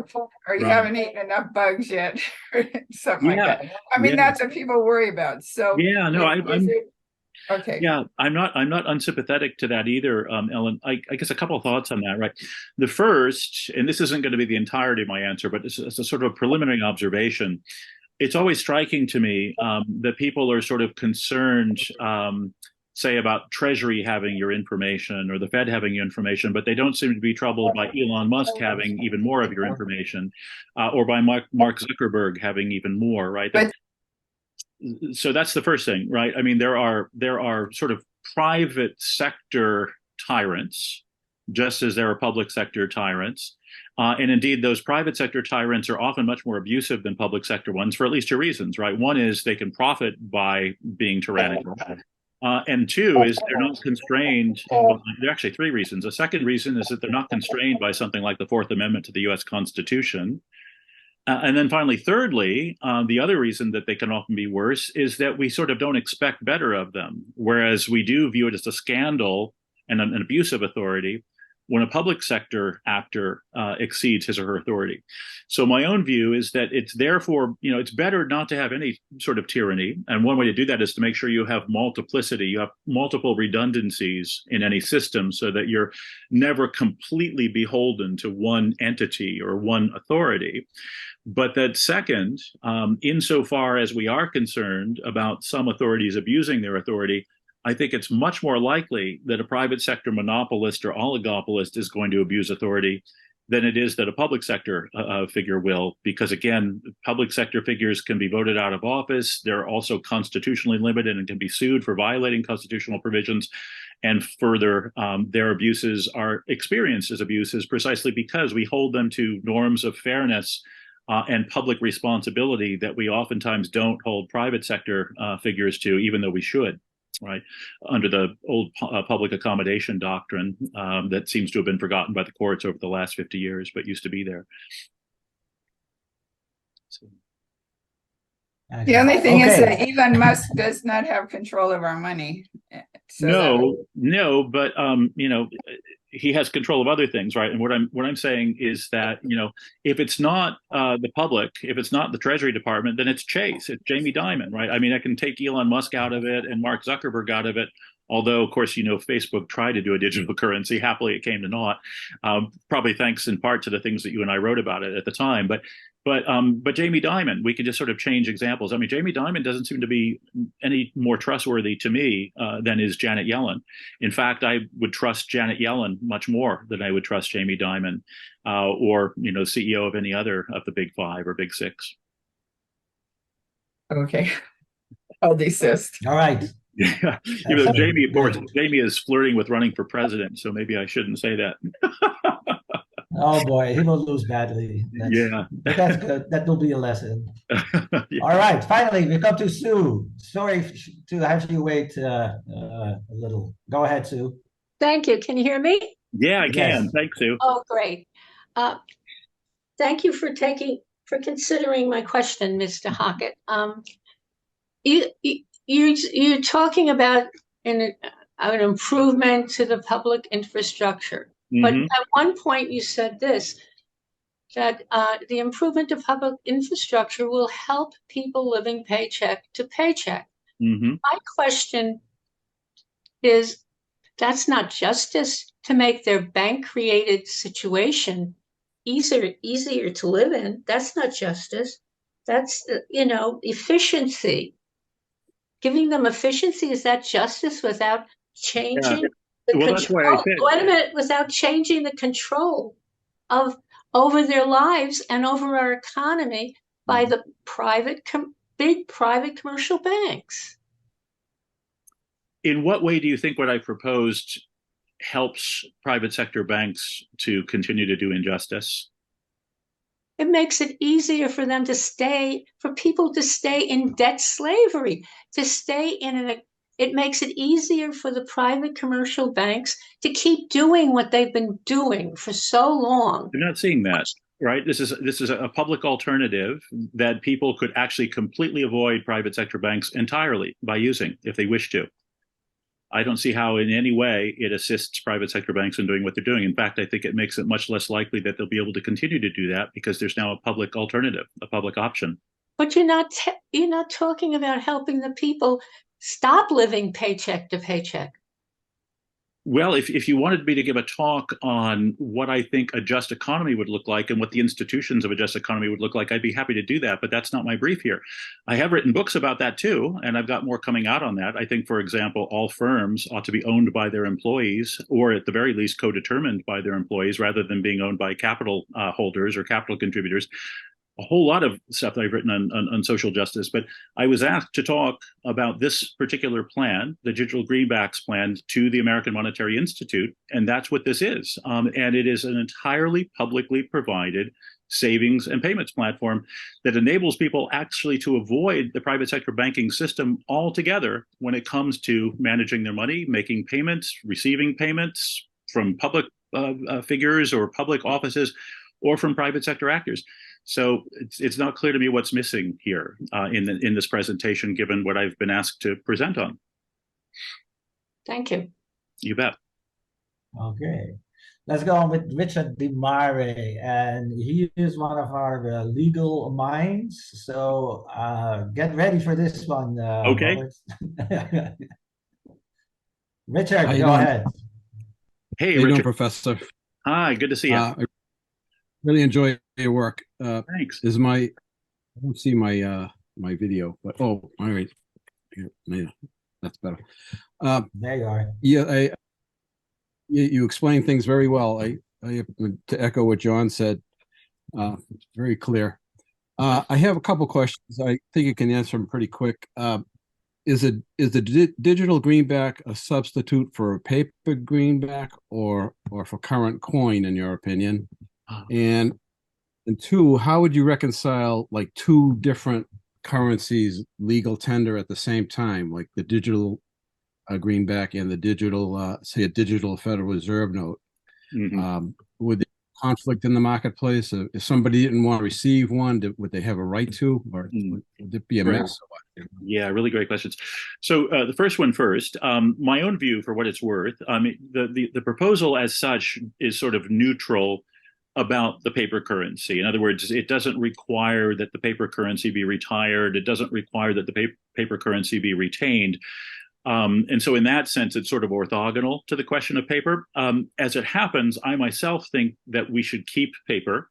The paper should always be available to those who prefer using it, at least for as long as it's, sort of economically feasible to maintain it. Like my understanding, for example, is that in Sweden, almost nobody ever uses paper currency anymore. And so maybe it would amount to a kind of subsidy to keep it in existence as a kind of just in case. I just don't know. But my own tendency is, you remember I mentioned a bit ago in one of the answers to one of Ellen's questions that I think retaining a certain amount of redundancy in the system is a good thing in order to sort of lessen the likelihood or lessen the prospects for any kind of commandeering of the entirety of the payment system by, say, a nefarious party who then, kind of freezes people out or exercises some sort of control over them. And one element of redundancy, it seems to me, would be to retain the paper currency system as well.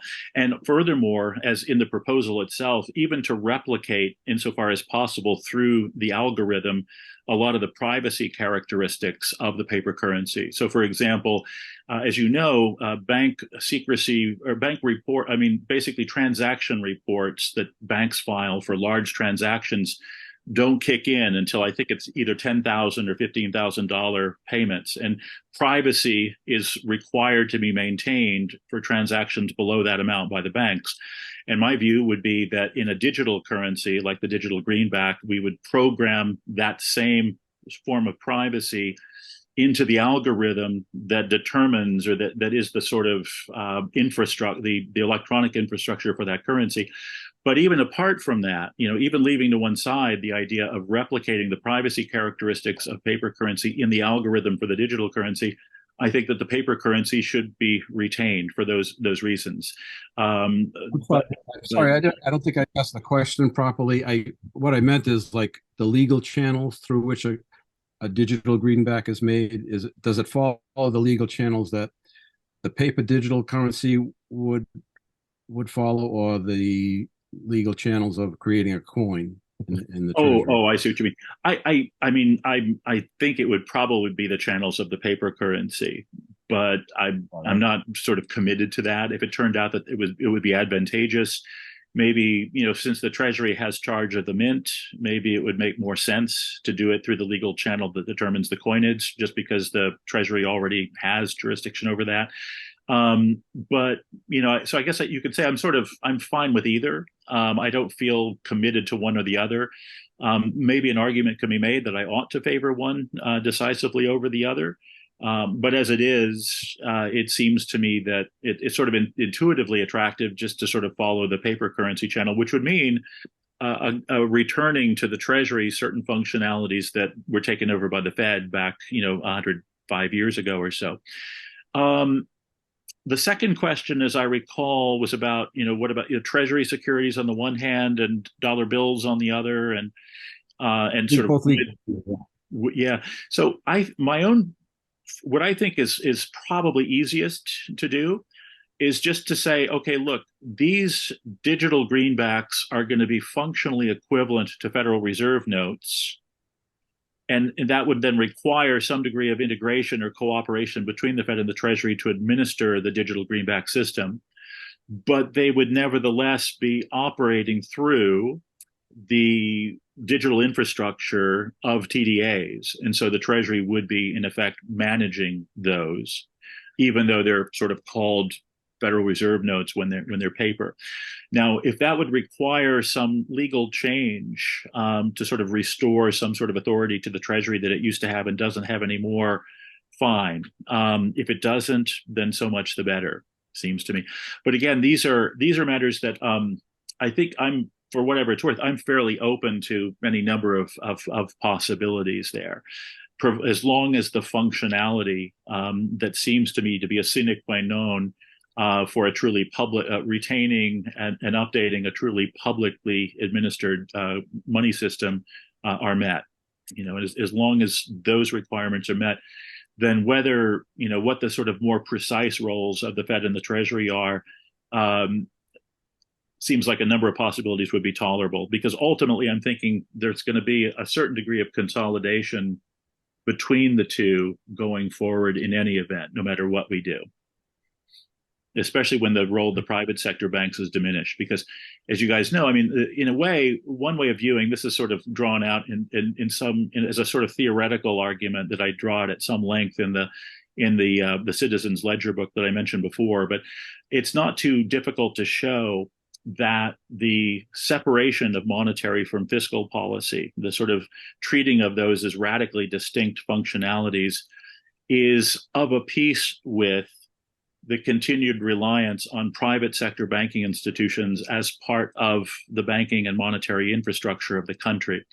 And insofar as I think that role of private sector banks should be phased out so that they are no longer a part of the monetary infrastructure of the country, it will no longer actually even make sense to think of monetary policy and fiscal policy as somehow radically distinct, or to think of the Fed and the Treasury as sort of radically distinct institutions. And so my own view, for what it's worth, is that as we gradually phase out or shrink or diminish the role of private sector banking institutions in our financial system over time, the orthogonality of the Fed and the Treasury is going to diminish as well, and that the two of them will become increasingly integrated going forward.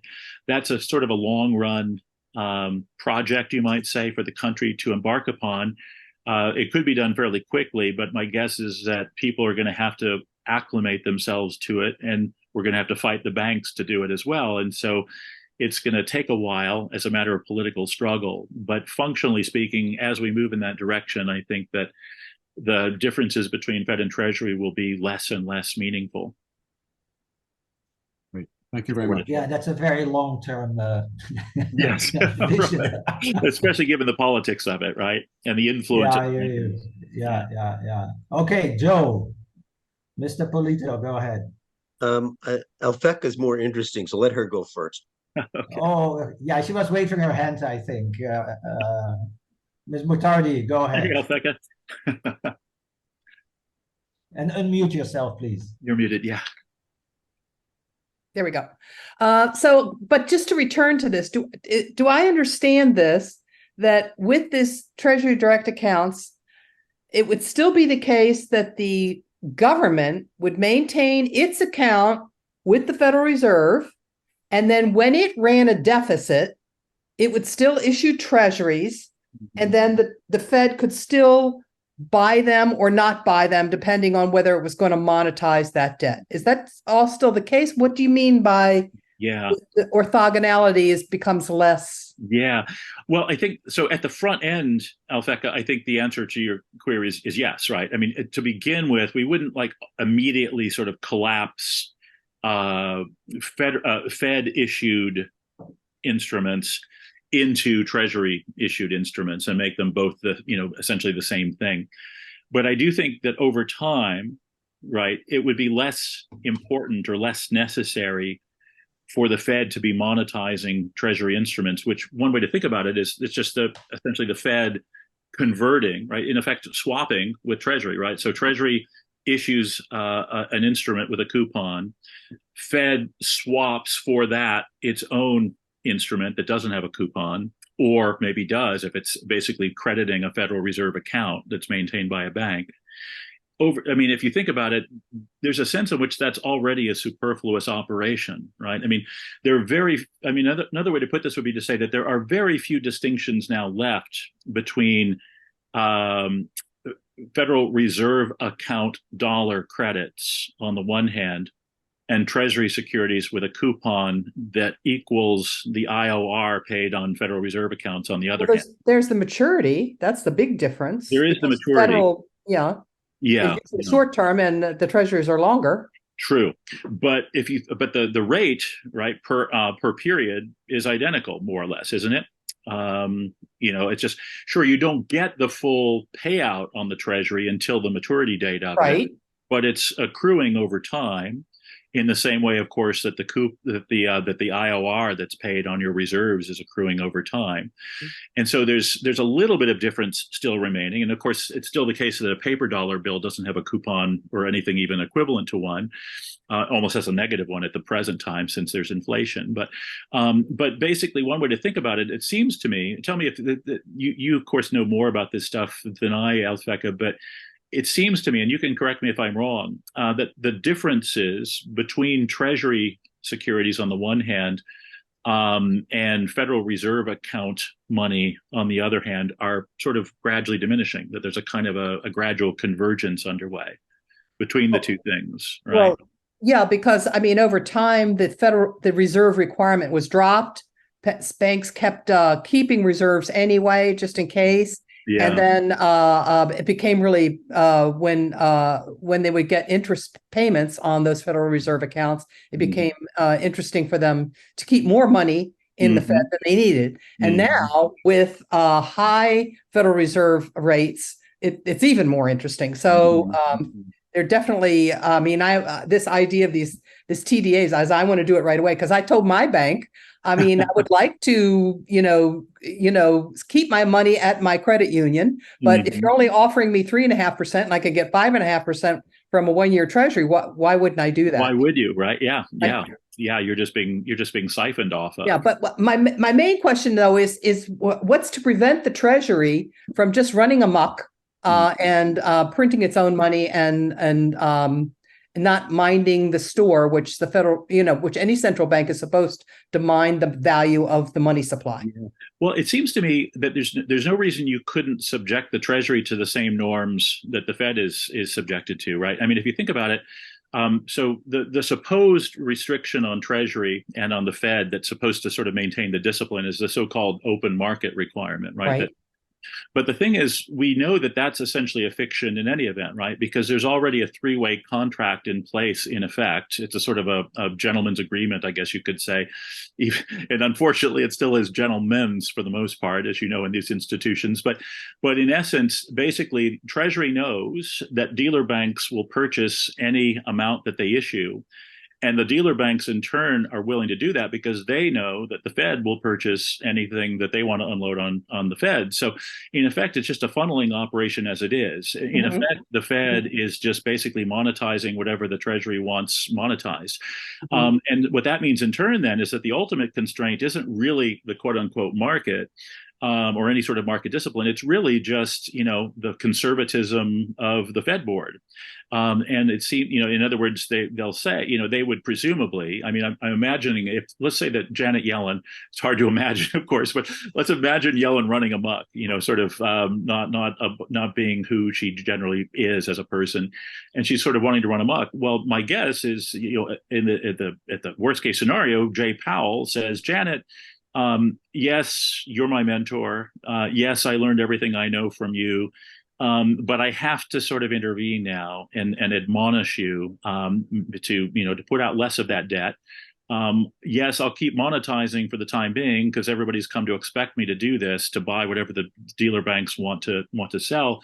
But I think we're faced with trouble here. And then there would probably be a meeting between Janet and Jay and whoever the president is at this point, Joe, right? Just like Truman and William McChesney Martin and I can't remember who the Fed chair was at the time. Was it still Eccles? I can't recall.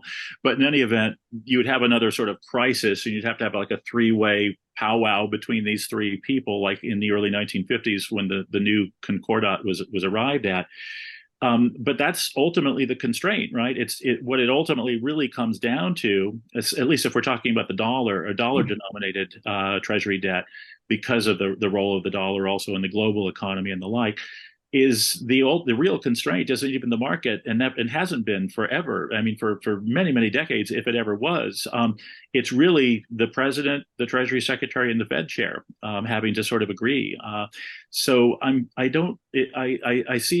take your point on the one hand, but it also seems to me that the way to deal with it is probably the way that we already deal with that problem, which is already in theory a potential problem, given the funneling operation that has been the substance of the so-called sort of gentleman's agreement between the dealer banks, the Fed, and the Treasury for so many decades now, since the 1950s, really.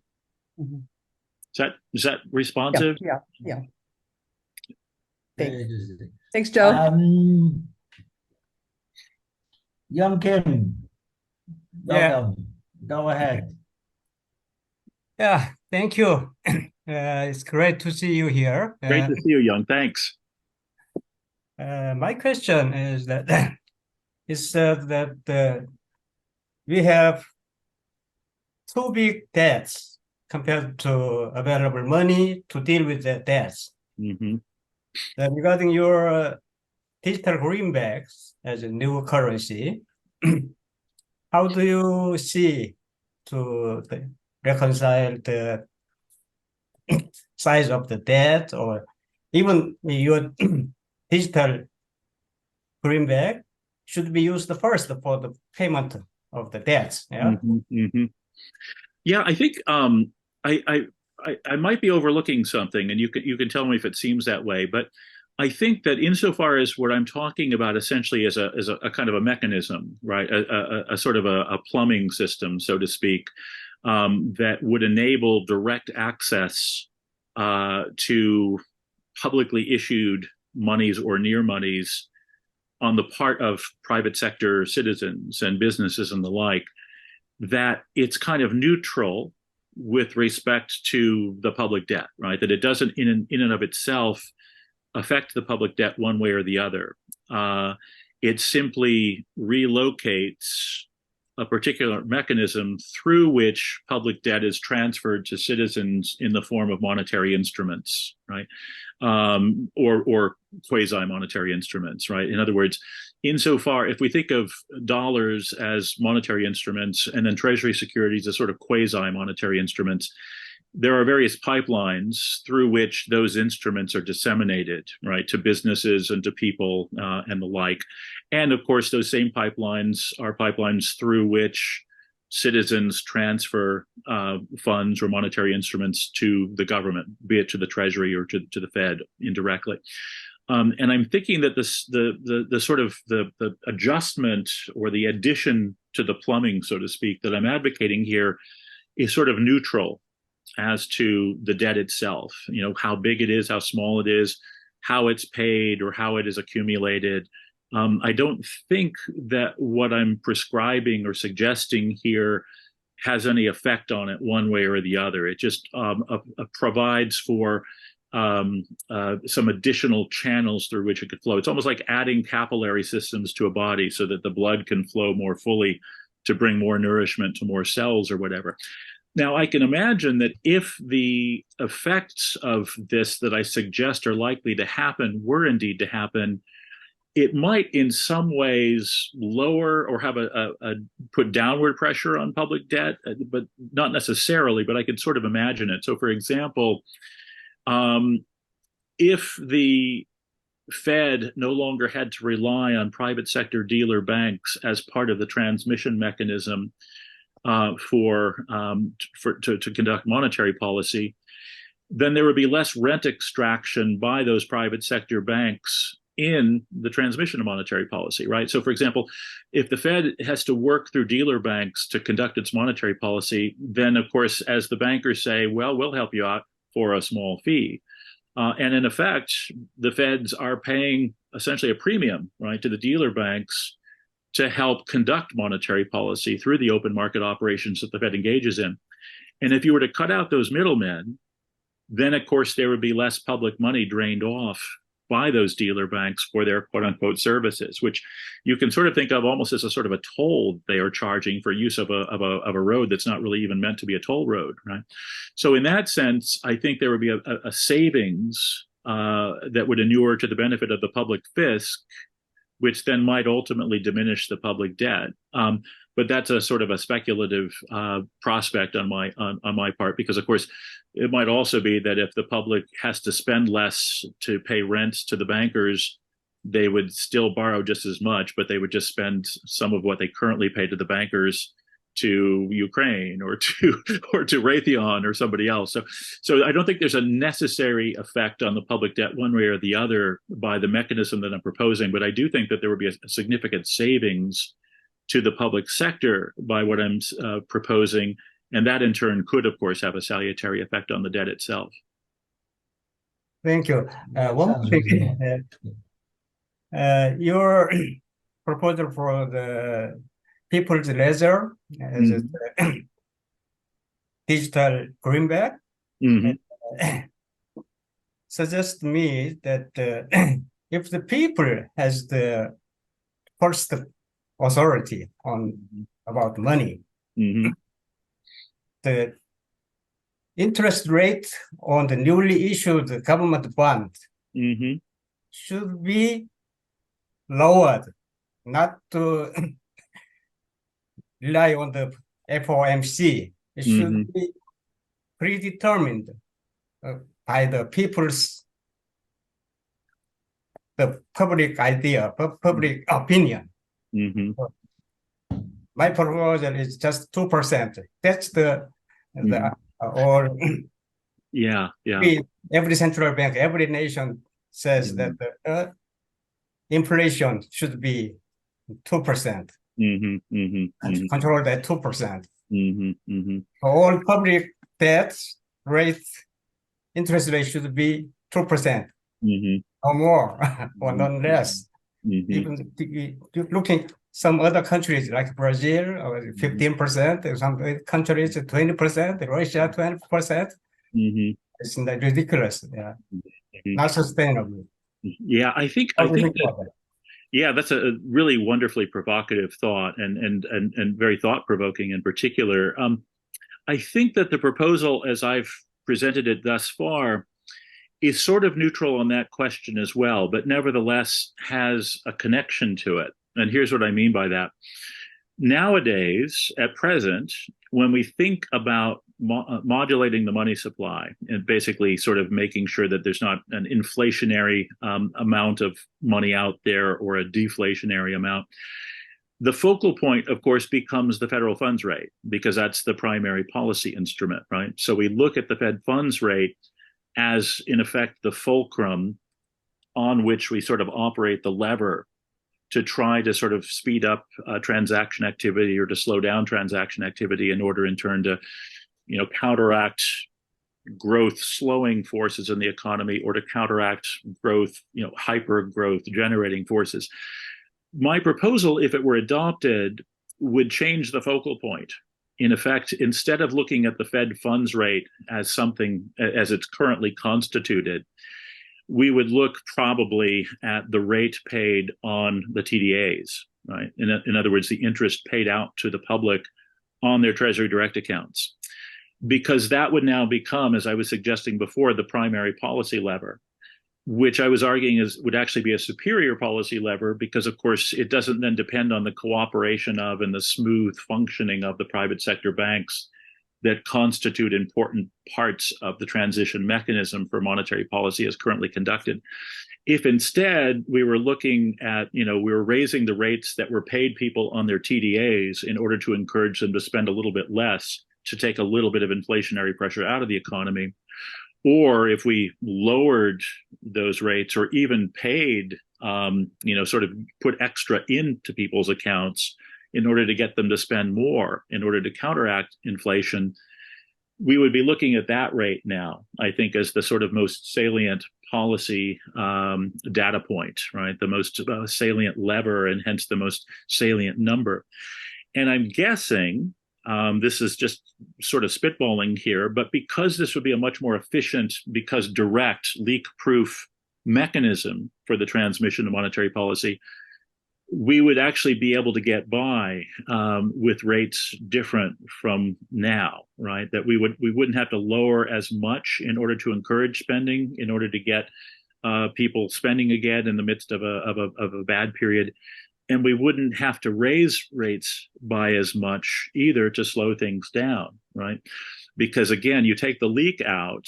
One way of thinking about the leaky system that we have right now, which is leaky, again, simply by virtue of the role played by private sector banking institutions in the transmission belt, is that the Fed constantly has to sort of overshoot the mark, so to speak, by bit, right? Has to lower rates to, actually negative rates, negative real rates, as during the QE periods after 2008, 2009, or it has to kind of shoot through the roof to sort of try to clamp down on an inflation and make Larry Summers happy, as has been happening right over the last 6 to 12 months. But one reason that they have to sort of overshoot it one way or the other, I think, is precisely because of the pushing on a string problem that Govert mentioned before, right? And that's, of course, a problem that comes in via the role that the private sector banks play.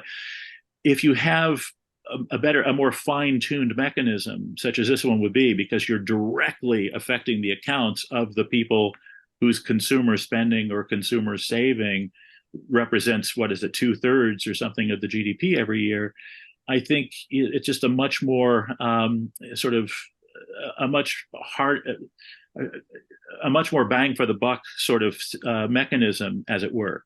And so I think we could get by with lower rates during inflations and higher rates, during deflations, in effect. And so I think another way to put this would be to say we would be narrowing the band of fluctuation, right? Currently, the band of fluctuation, or the amplitude, or the volatility, as it's called, is fairly wide, right? I mean, what are we up to? 5.25 or something now at the Fed rate, and then we've been as low as negative, probably 5 to 7 or something during the height or the depth of QE3 about 10 years ago.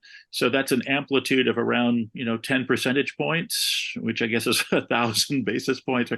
So I think that we would shrink that amplitude a great deal, so that the lows would be less low and the highs would be less high. And then the 2% benchmark that you identified is probably well within achievability, I would think. Thank you for your Very comprehension. good to bring it back to the 2% there. One last question. Sure. Okay. Did you, may I suggest that your TDA account can accommodate the credit for each citizen, like the overdraft? Yeah, I don't think there's anything, there's no reason that you couldn't do that, right? You could allow for overdrafts, and you might even adjust over time the ceiling or the floor or whatever. I'm not sure where to place the benchmark, but basically we could over time we could sort of change the amounts of overdraft permitted or what have you, just depending on broader macroeconomic conditions, right? It seems to me that's another part of the beauty here, is that the effect would be so much more rapid because of the lack of the leakage, right? I sometimes analogize it. I mean, I guess most of us are probably old enough at this point to remember the days when automobile engines used carburetors to sort of distribute the fuel and air mixture to the various cylinders. And, as you guys know, carburation kind of works, but it's not the most efficient mode of fuel delivery into the cylinders of an automobile. There'd be a lot of wastage and a lot of fumes and a lot of, and so the move by, certain Japanese and German and then Korean companies to using fuel injection systems. This is, of course, pre-EV, but using fuel injection as a kind of a more precise mode of fuel delivery to the multiple cylinders of an engine in a car was just far superior to carburation, which involved lots of wastage. You'd even lose a lot of fuel just in the form of fumes, kind of going up through the top of the carburetor. I sometimes am tempted, although it's becoming increasingly anachronistic to use this analogy now that we're moving toward EVs so rapidly, but I sometimes analogize what I'm proposing to a sort of fuel injection system as distinguished from a carburation system, right? And relying on the private sector banks as part of the transmission mechanism is a little bit like using a carburetor. And if we actually had direct monetary authority to citizen sort of connectivity, as we'd have with these TDAs, it's a lot more like fuel injection. So you could get by with a lot less fuel. It'd be much more fuel efficient. And you could also, you wouldn't have to be as extreme one way or the other in sort of conducting monetary policy. So we might say, all right, overdraft privileges will be even higher during a period of slowdown where we're really trying to encourage more spending. Or we might even not use overdrafts. We might just say we're just going to put money directly into people's accounts, right? We'll have we could call this sporadic UBI, right? Something like that, where it's not like UBI is a constant steady state, but just at times we'll just make gifts to the public. We'll just inject money directly into their accounts to get them to spend a bit more as a form of stimulus, right?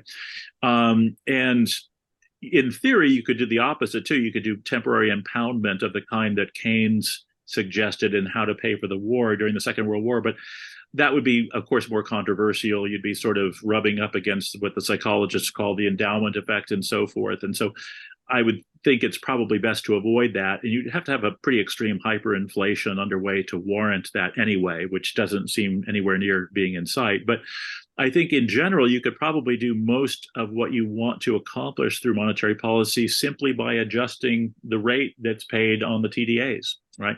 And raise it when you want to sort of slow down spending a bit. And then people are actually getting money in consequence of this, which then they can use later. They might spend out of later when the rate lowers and we're trying to kind of stimulate more growth. So I think that we would have just a much more sort of fine-tuned way of conducting monetary policy by having the system in place. And I suspect that once we start doing it, we'll probably wonder why we weren't doing it all along, starting in maybe as early as 1917, when FedWire was instituted, right? In theory, we've had the electronic capacity to do this ever since FedWire was put into place, which a lot of people are often surprised to hear was in 1917. But yeah, Robert, we've keeping you here quite a while. Today we had tricks to get our best speakers to stay for an hour longer. This morning we had a little hiccup, so we had Huber instead of an hour and a half, we had him almost 2.5 hours. Oh wow! Thank you for holding out. Of course. I'm gonna give the word to Joe as a last person to question, and then we'll wrap it up, and then I'll give it over to Steve. Okay. Because we're an hour over time, but it was it's great Saturday, fun. so I hope nobody is really in need of a beer, but I am. I'll just turn to dinner once we're done. But I'm on the East Coast. We eat late here, so it's fine. That's good. That's good. Over All right, Joe, go ahead. I'll just second those who have complimented Robert on his very eloquent explanation of everything. And my one short question: the term "digital greenback" suggests to us as a kind of a metaphor for the same kind of equity money that greenbacks were, debt-free money, if you like. But in your explanation to young Kim, it sounded like it's not quite the case. So obviously the NIB is one way around the debt ceiling crowd. But I would have thought that what you described would have been that as well, and maybe a way to finance the new Green Deal. But it doesn't quite sound like you're saying that. Could you please? Yeah, great question. So my own view is that because it's essentially a platform more than anything else, a sort of savings and payments platform, it is strictly speaking kind of neutral as between debt-based money and say pure fiat money that doesn't involve a debt element. And my own view, for what it's worth, is that we ought to be moving toward a system of debt-free money. But the thing is, even if, whether we do that or we don't, it seems to me that the digital greenbacks system as a platform works the same way either way, right? Because when you get right down to it, what we're really talking about, I mean, a non-debt-free money or a debt-based money operating through the digital greenback system would essentially take the form of then credits that are credited to TDAs, which then, of course, have to be paid back. In the same way that if you take out a loan from a private sector bank now and it credits your account with that money, you have the money in your account, you can spend it, but then you also have money being deducted from that account on a monthly basis, let's say, to sort of pay off and retire that particular debt. But it's the same it's the same platform either way, right? So I've like with Tompkins, my primary bank in Ithaca, New York is Tompkins Trust. My primary bank in New York City is Chase. I haven't ever borrowed anything from Chase, but I borrowed from Tompkins when I first started at Cornell to buy a car.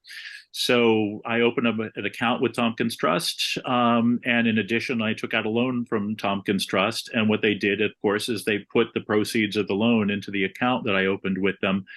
And then they would receive a payment on a periodic basis out of that account as I was retiring that particular debt. But it would have been the same, the account would have had the same basic mechanisms of operation either way. It would have, if I had not taken out a loan from Tompkins Trust and simply deposited money into that account out of my paychecks and other sources of income, it would have operated the same way as it operated when it also had a big influx of money put into it in the form of a loan that Tompkins extended to me. And I think the TDA would be sort of the same kind of thing, right? In other words, we could credit TDAs in the form of credit, or we could credit TDAs in the form of just flat out deposits that don't involve any debt of any kind.